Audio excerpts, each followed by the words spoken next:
thank you for giving us the opportunity to talk about the grander vision of where things are headed from a technology perspective, not only in the developing world, but especially in Africa, and especially in Asia, and a tie-in with the Western world.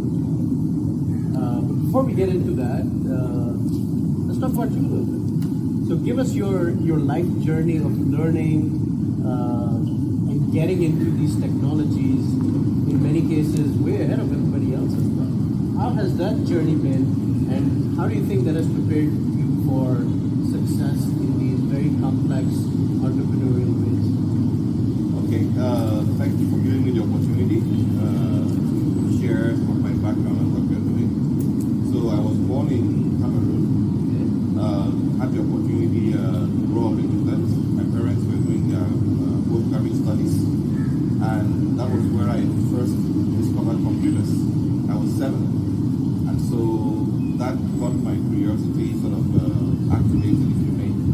And I felt that this technology would have an incredible impact in the world. This was in the early 80s, so I kind of became attached to that technology computer. And in 1990, through my dad's work, I got to have my first laptop. And since then, I began to play with the various operating systems, software, and really piqued my interest. And then I was able to meet friends who had access to the internet back then, before the World Wide Web, early 90s. And so through that journey, I was able to then return to university, where I majored in computer science, and that also gave me an opportunity to dive deeper into the more academic part of this. But my passion for, let's say, entrepreneurship and innovation was triggered by that initial experience in the early 80s. And so I was heavily involved in little jobs and projects back in Africa, buying magazines, spending my money instead of going out, spending that money on buying magazines, CD covers, and experimenting, testing, and doing jobs. Subcontracting. I was about 15 when I had my first contract. Networking, cleaning viruses, repairing computers, and so that led me all the way to university, where I continued to work while I was actually in university. And around the year 2000, 2001, I launched my first company in England. And it wasn't the easiest thing, but it gave me that first experience. And since then, I've been heavily involved, obviously, in various projects and startups I can talk about. But it was really challenging. And then around 2003, I felt that other applicants should not face such challenges. And so I launched, I believe, what will become the first incubator in Africa. Really? Very nice. 2003. It was called Networking and Innovation Incubator. And about 5-10 years later, it became what is now called the Silicon Mountain community that has some of the best programmers in the world. So very interesting. The world really understands Silicon Valley. Silicon Hills is what Boston is called, and so forth. There's a lot of talk about China and their innovation and their ways into AI and blockchain and machine learning and so forth. Africa seems to be the next bet in the next 20 years or so. And innovation like this sort of sets up the foundation for that. So talk about the evolution of what you said. You started the first incubator. What got people, the companies, the governments interested, and what are some of the things that are being done right now that are being prepared for the next evolution of technology? Okay, so basically, Africa isn't going to be there in 20 years. Africa is there right now.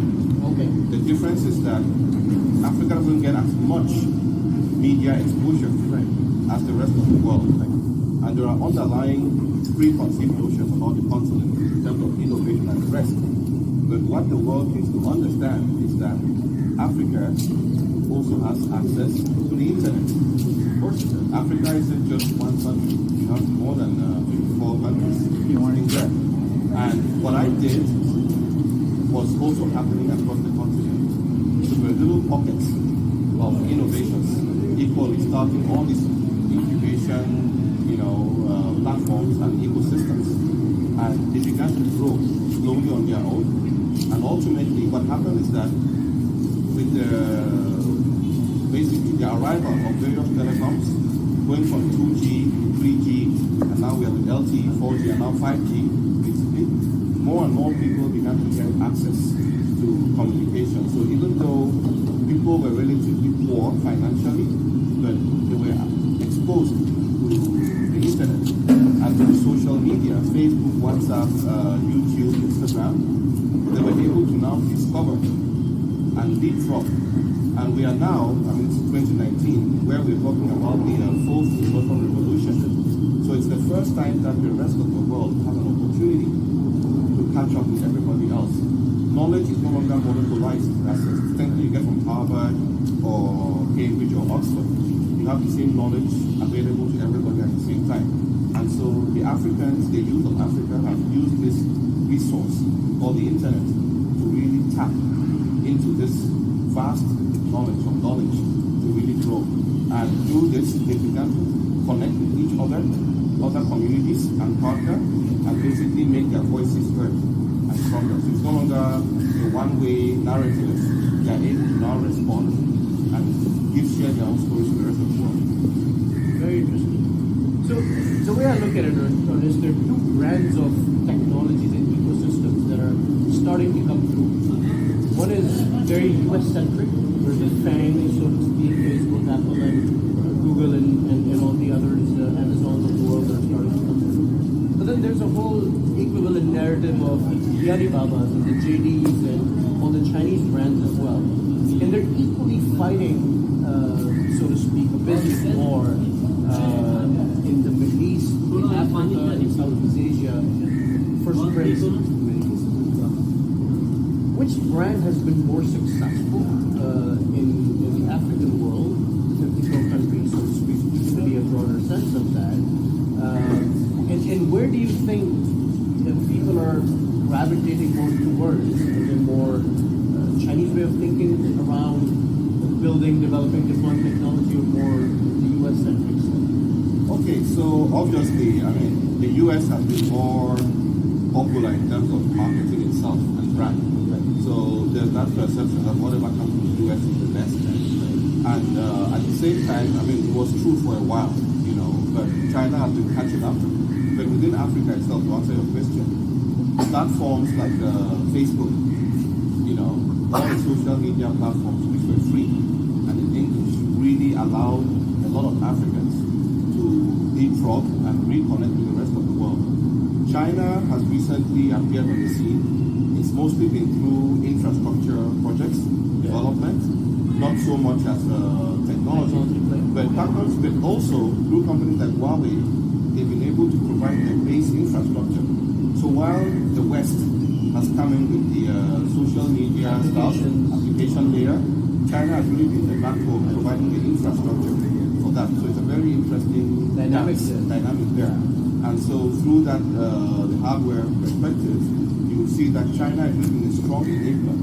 So it's really been a dance with both platforms, the West with software and the hardware. But I think that increasingly, platforms like Alibaba are now being discovered. A lot of Africans are buying from Alibaba, and even their payment systems are now making their way slowly to the country.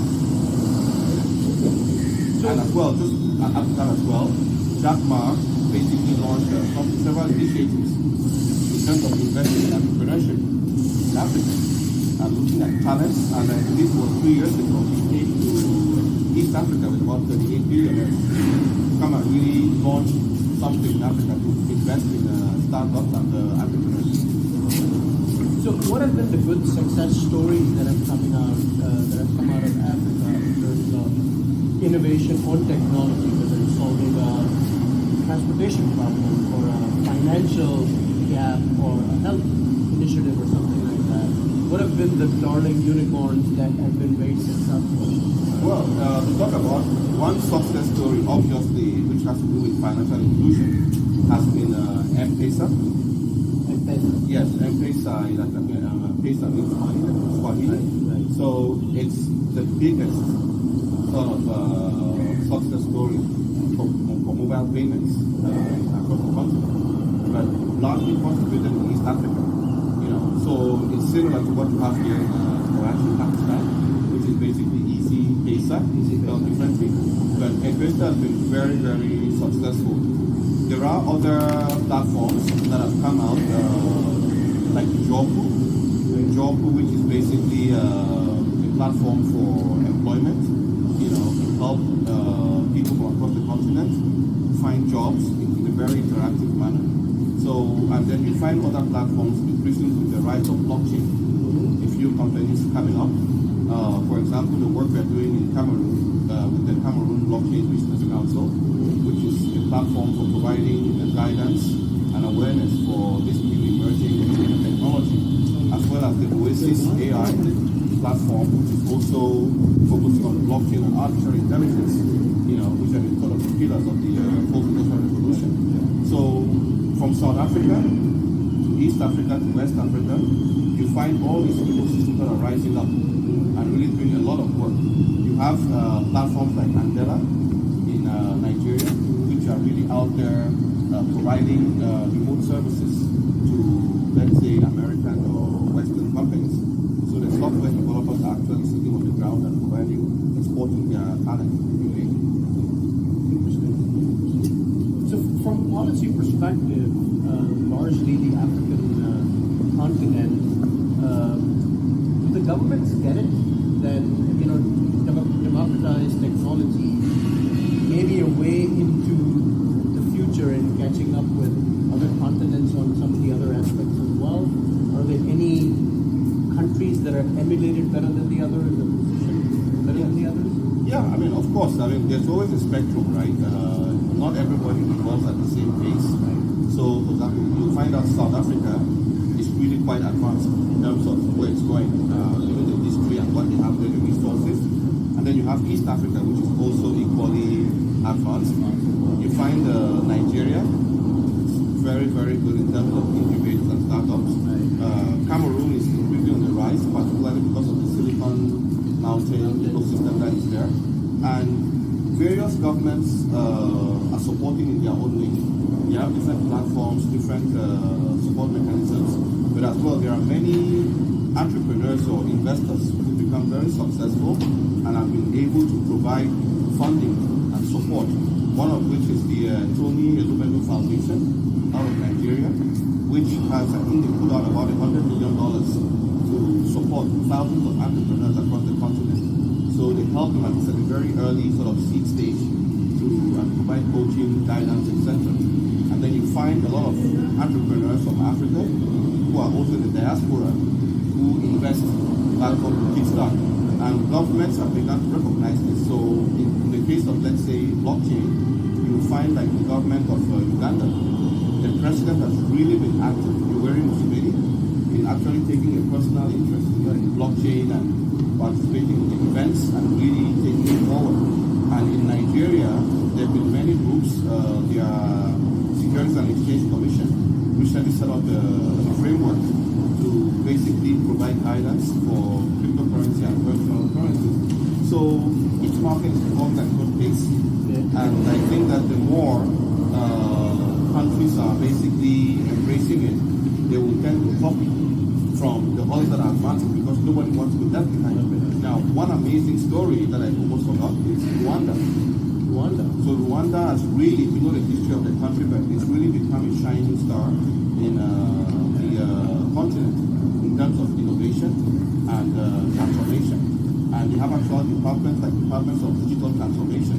There's a gentleman there, Mr. Gordon Kalema. He heads the division there for digital transformation and has really been helping to drive that innovation on the continent. Then you find, like in Ethiopia, where you find the new president, prime minister. He's also very young, in his 40s, but also an engineer, computer science. So again, really supporting that innovation. So each ecosystem, each market really has its own driving forces, but by and large, it's evolving towards the point where the continent is going to rise collectively. Very interesting. Very interesting. So let's take a few notches out. We were very focused on Africa. Let's go back up. you're sort of bridging the gap between you're in Canada and then sort of working with Africa and parts as well. Where do you see innovation from a blockchain perspective heading globally? What do you think are the bigger challenges at the moment with regards to even the U.S., not necessarily Africa?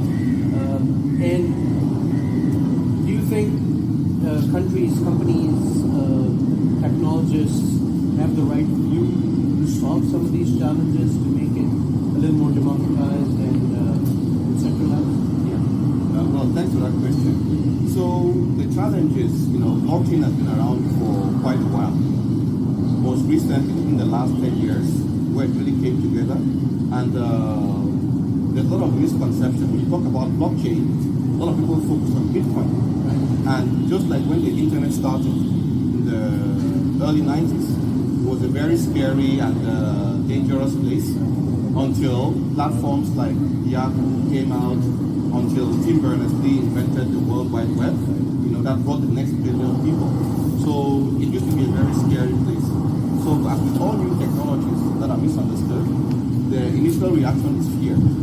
So it takes companies, innovators who are not afraid to go deep, to really help to inform the population and governments. And governments have a role to protect their populations and institutions, because you always have bad actors that show up with technologies. Technology is like a double-edged sword, right? So you find a few bad apples like step in and it pollutes the entire ecosystem. So different markets have different regulatory mechanisms, but slowly but surely it is evolving. Now, what we look at is that regulators should not shut down, they should give a chance for innovation to flourish. Just like the internet, imagine that we had to pay to send email. Right.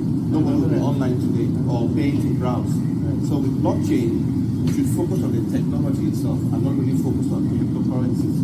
And for us, when you look at what's happening recently, where I was invited to the United Nations, June 4th, 2019, for the Blockchain for Impact Summit, we talk about the 17 Sustainable Development Goals, the SDGs. And one of them, number 9, is basically focused on industry, innovation, and infrastructure. And that sort of ties into blockchain. And that's kind of where we anchor within our own company, focus on, to basically use that for social impact. And what is social impact? Talking about financial inclusion. We're talking about healthcare. We're talking about education. So really, by working in that direction, I think that governments can begin to relax and realize that blockchain isn't just for getting rich quick or multi-level marketing schemes, but really solving real-world problems, transparency, accountability, and trust. Particularly, I see the greatest impact in emerging markets, not really in the West. Oh, absolutely. Yes, absolutely. And this is what really allows these emerging markets to speak for as well. So talk about your platform and how it's bridging some of these gaps and bringing the knowledge to countries and companies in the developing world and so forth.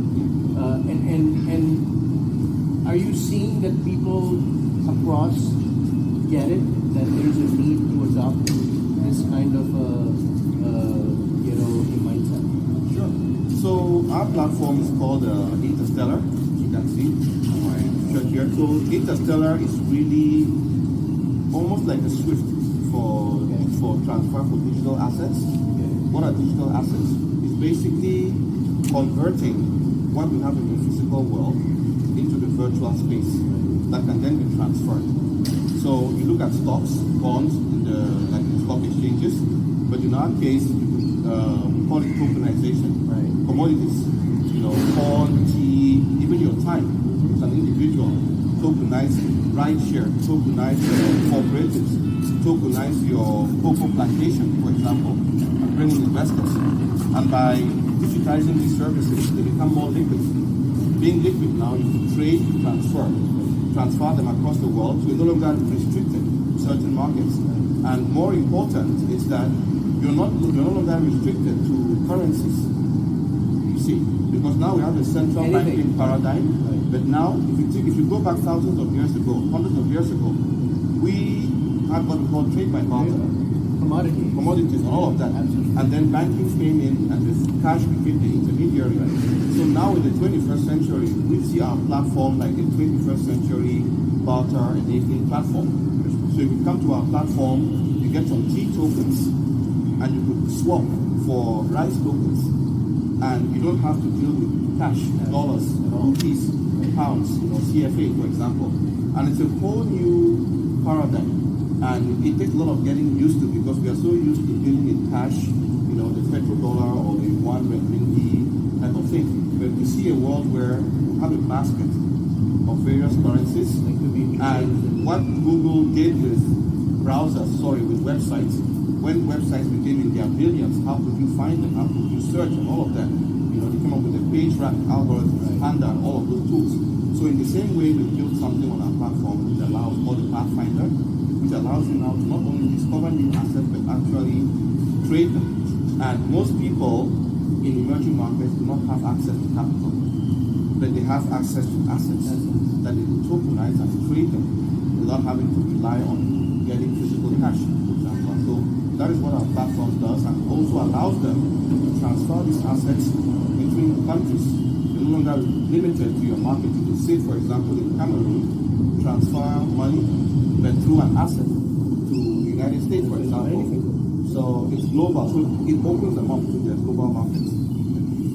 So talk about some early successes you guys have had with this. What countries or companies specifically have maybe latched onto this concept? What are they sort of looking to do with it? What are some of the use cases? Yeah, so thanks for that too. So it's very interesting. This platform was developed in Cameroon. So it's important to say that we have a brilliant CTO, Mr. Fritz Ekobe, who led the development team to bring it to where it is today. And this platform basically has done a lot to bring people into the world of blockchain. So something curious happened. Our platform is now in 142 countries around the world. But something happened in Southeast Asia, Indonesia. There's a community of traders, street walkers, who had been trying to get on the blockchain to basically build a system for loyalty points to better engage with their community and keep them together. This community is called Dairuna or Kiruna, and they grew to over 1 million people. And we were like, what happened? And they posted a message about how they lost faith in blockchain. And because of our platform, they were able to tokenize what they had and build this incredibly powerful loyalty platform that brought them to where they are. Now, another very, very powerful use case, which is really near and dear to us, was a company, organization called GiveDirect, the first global platform built on blockchain, providing and reducing poverty in the world. Traditionally, when money is raised for a cause, let's say there's a flood or a disaster, a lot of money is raised, but by the time it gets to the destination, it's significantly reduced. With our platform, they were able to receive donations in all of these different tokenized assets: rice, tea, Bitcoin, Ethereum, Ripple. So they used our Pathfinder to convert this to a stable coin like the US dollar or Bitcoin. When the time came now to distribute this, they basically used our platform to convert. But our platform has something very unique called the multi-sig coordinator. So you have about 5% people that have to sign before the funds are released. So it guarantees you can't corrupt the system, and they are all distributed. So Kevin, the CEO who built the platform, actually distributed these keys. So different parties around the world have to sign. And in a particular use case, when they sign, in Ghana, for example, Accra, where they identified 34 families that needed this money, and they voted on the platform. When the funds were now released through this platform, it went now to Ghana, where their local partner now brought the families together. But it wasn't just enough to bring them together. How do you know that it's Michael and not Ernest? So they had this NFC wristbands linked to their biometric profiles. So they would scan that and then they would receive the money. So you as a donor in Karachi, for example, would see the life cycle of your donation and where it ended up. Ended up as well. Yes. very interesting use cases for all donor agencies around the world, I guess. It's investor agencies. Who's a close competitor? Who else is doing this at a scale that Interstellar is doing? Well, there are many platforms out there that are playing in this space at the moment, but we wouldn't really say sort of a competitors, if you may. There are a few companies. What happens is that we find a lot of companies are using different aspects of our platform. So you have, on our platform, we have something called KYC and AML, so to store customer information. So you have a company called Civic that is doing that out of South Africa. Then you have a company called Shapeshift that does the currency conversion between different assets. You have other wallets like blockchain, Info, Lobster, Interstellar ecosystem. So there are quite a few, but our platform brings all of these things into one unified ecosystem. It's not just independent pieces like that. So we've been able to, and that's what makes us very, very unique in this space. So where do you see the future in this? Well, we are very, very excited because we see this as a tool for really solving a major problem that we have in the world today. If we really desire to make the world a better place, I think that one of the core things we talk about is financial inclusion. This is the 21st century. We are recording this in 2019. 85% of adults in sub-Saharan Africa do not have access to banking. The same here in Pakistan. 1.7 billion people are excluded in the financial sector. So what blockchain permits is what we call micro and nano finance. Getting loans for $1, loans for $5 that banks in their current structures cannot provide, leveraging smart contracts, selling fish or corn for 30 years, which is unable to get a loan or line of credit.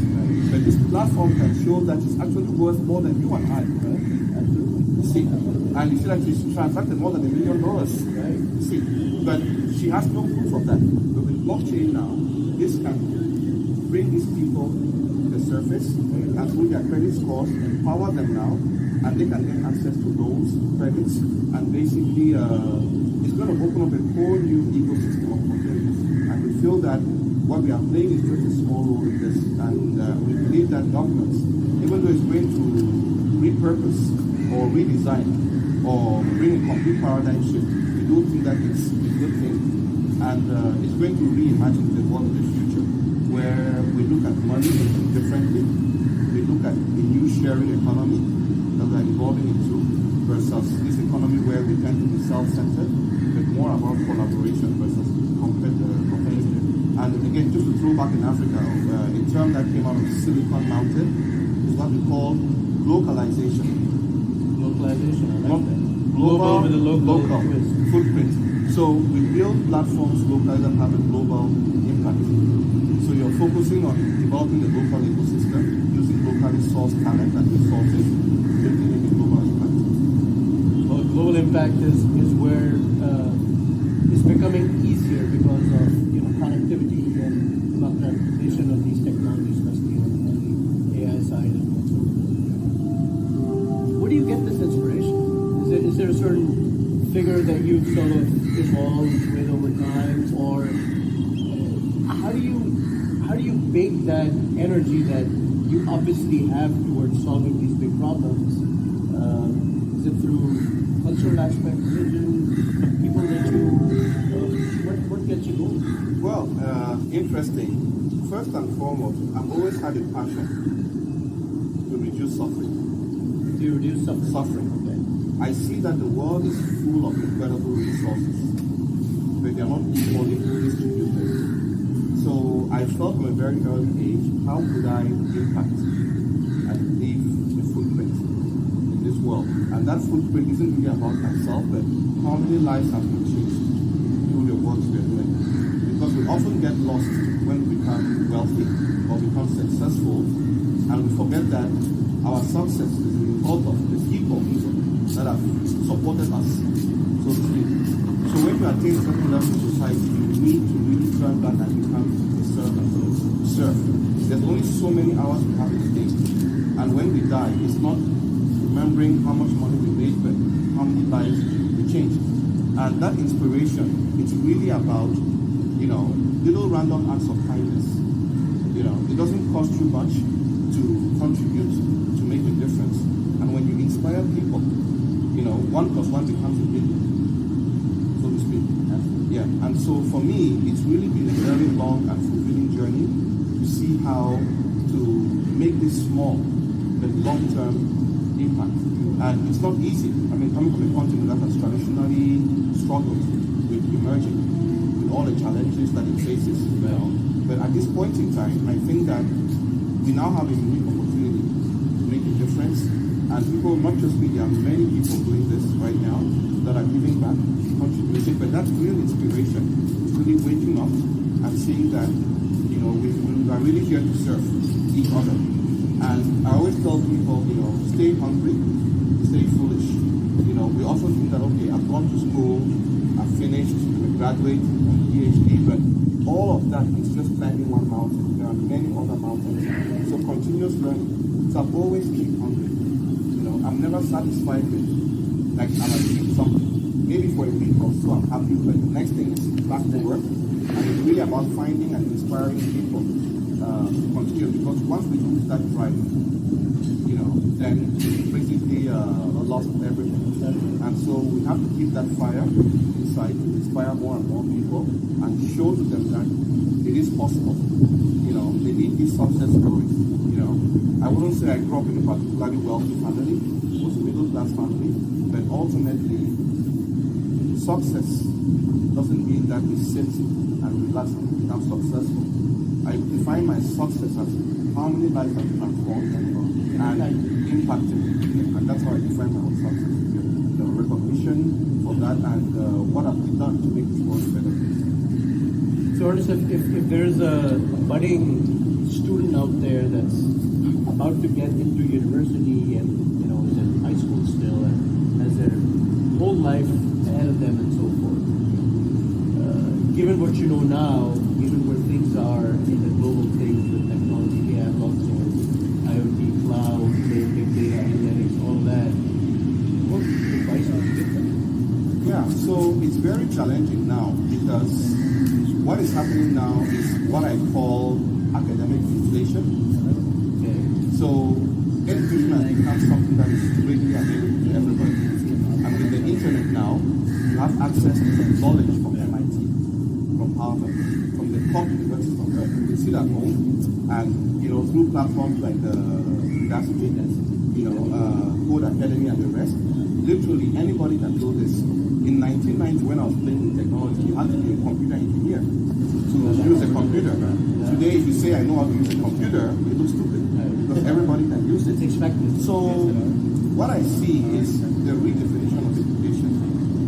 What was defined by I forgot the name, a famous Indian educator called self-organizing learning environment, SOLS. It's no longer about the sage on the stage, the teacher-student relationship. It's more of a symphony, a more symbiotic relationship between teachers and students. It's no longer a hierarchy. So we have to look at, again, the educational institutions, while they are important and relevant, their curriculums need to adapt because they are sort of not evolving. When you look at the way education has evolved over the last 70, 80 years, much of the same classrooms. Look at the phones we have today. Look at what we had 50, 60 years ago. Cars have transformed, everything has changed, but the classrooms still remain, by and large, the same thing. So those have to be radically transformed to better prepare the students. So education is important, but it doesn't end in the classroom. And as well, even though you're going to focus on one thing, it's important to have skills. One of the skills is programming. Just like we all speak English today, or know how to read and write, I believe that everyone in this generation needs to know how to program. Whether you're arts-oriented or science-oriented, just like we all know how to use WhatsApp, Twitter, Facebook, how about learning how to program? If you don't know how to program, you will be programmed. That is a very scary note. Yes. You don't know how to learn to program, Yeah. you will be programmed. why not be part of the ecosystem? Yeah, it's a basic skill to have. On that very inspirational note, wish you all the success. We thank you for your time.